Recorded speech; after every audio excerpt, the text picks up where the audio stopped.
इधर मध्य प्रदेश के सरकारी अस्पतालों में जीवन रक्षक दवाइयों के नाम पर इस्तेमाल होने वाली कई दवाइयां निम्न और घटिया श्रेणी की हैं। ये खुलासा एमजीएम मेडिकल कॉलेज के द्वारा MP public health service corporation द्वारा सरकारी अस्पताल में उपयोग के लिए खरीदी गई 12 दवाइयों की जांच के बाद हुआ है।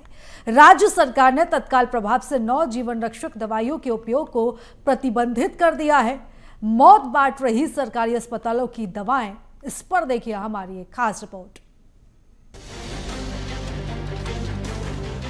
एमजीएम कॉलेज की रिपोर्ट में 2 औषधियों के मानक पर लागू नहीं होने की वजह से इन औषधियों को गैर मानक गुणवत्ता वाला घोषित किया गया है। इनमें वडोदरा गुजरात और हिमाचल प्रदेश की एक कंपनी शामिल है। इन औषधियों के सुपरमार्केट कोलकाता की सेंट्रल स्टोकेटरी लैब भेजी गई थी, जहां से रिपोर्ट जांच में मानक के अनुरूप नहीं बताया गया।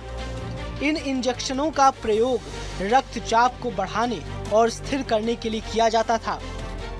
इंटेंसिव केयर और ऑपरेशन थिएटर में इस्तेमाल करने वाले इंजेक्शंस हैं और मेरे जो डॉक्टर्स हैं जो कि इंटेंसिव केयर में काम करते हैं, ओटी में काम करते हैं, वो मुझे कंटिन्यूसली ये फीडबैक दे रहे थे कि सर एक इंजेक्शन से देने से जो असर आना चाहिए वो उतना आ नहीं रहा है। हम लोगों को कई बार 2-2 इंजेक्शन 3-3 इंजेक्शन भी देने पड़ रहे हैं।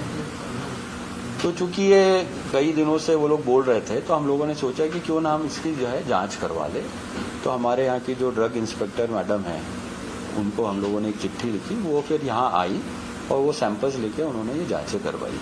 ये लाइफ सेविंग इंजेक्शंस है, वो लिस्ट है, बहुत सारे इंजेक्शंस हैं उसमें 10-12 इंजेक्शंस की हम लोगों ने जांच करवाई। ये जितने भी इंटेंसिव केयर में, ये बीमारियों के लिए नहीं रहते हैं, ये इंटेंसिव केयर और ऑपरेशन थिएटर में काम करने वाले जनरल इंजेक्शंस रहते हैं। तो बहुत महत्वपूर्ण इंजेक्शंस है। जहां इन रक्षक जीवन औषधियों की खराब गुणवत्ता की जांच में पाई गई औषधियों में हेपरिन, एट्रोपिन, डोपामाइन, नाइट्रोग्लिसरीन और फेंटानिल जैसी महत्वपूर्ण दवाएं शामिल थी। इन औषधियों में प्रयुक्त जड़ी बूटियों की स्थिति खराब हो गई है। इसीलिए बेहद जरूरी है कि इन औषधियों के मानकों का पालन नहीं किया गया है। इस मामले में राज्य ने मेडिकल प्रोडक्ट्स के इस्तेमाल पर पूरी तरह से रोक लगा दी है। अभी 2 इंजेक्शंस की रिपोर्ट आई है, एक है नॉर एड्रेनालिन और दूसरी एड्रेनालिन। ये दोनों इंजेक्शन की रिपोर्ट जो है वो अच्छी नहीं आई है। ये इंटेंसिव केयर में यूज होते हैं, ये ब्लड प्रेशर बढ़ाने में उसमें यूज होते हैं। ये भोपाल में एमपी पीएचसीएल जो मेडिकल कॉर्पोरेशन जिसको बोलते हैं, वहाँ से जो है इसका रेट कॉन्ट्रैक्ट हुआ था, जिसको कि हम लोगों को मेडिकल कॉलेज के सारे अस्पतालों को जो है वो लेने पड़ते हैं। हमने रैंडमली जो है जांचें करवाई है, तो ये बैच की जो है वो रिपोर्ट अच्छी नहीं आई है, तो रैंडमली भेजा है, जो सामने दिख रहे थे वो भेज दिए हमने। फिलहाल तीनों दवाओं की जांच अधूरी है, क्योंकि जांच के लिए जरूरी जानकारी पूरी नहीं थी। फार्मरी एडमिनिस्ट्रेशन ने संबंधित एजेंसियों को पत्र समूह के लिए पूरी जानकारी उपलब्ध कराई है। जब तक कोलकाता की सेंट्रल लेबोरेटरी लैब को पूरी जानकारी नहीं मिलती, तब तक इन दवाओं की जांच आगे नहीं बढ़ती। इन औषधियों में एट्रोपिन सेंट, चिपकने वाला क्लोराइड, हेपरिन, कैल्शियम, ग्लूकोनेट और नाइट्रोग्लिसरीन शामिल है।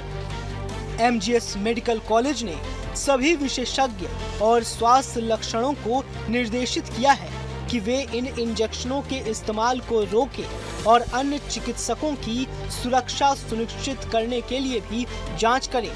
इस निर्देश का उद्देश्य लक्ष्य की सुरक्षा सुनिश्चित करना है। इंदौर में एमजीएम मेडिकल कॉलेज में मरीज की जान बचाने के लिए नॉर एड्रेनालिन के इस्तेमाल के दौरान डॉक्टरों को शंका हुई कि मरीजों की ब्लड के मामले में दी जाने वाली दवाई कारगर नहीं है। इसके बाद एमजीएम मेडिकल कॉलेज ने जब सरकारी प्रयोगशाला में इस दवाई को टेस्टिंग के लिए भेजा, तो ये दवाई फेल हो गई।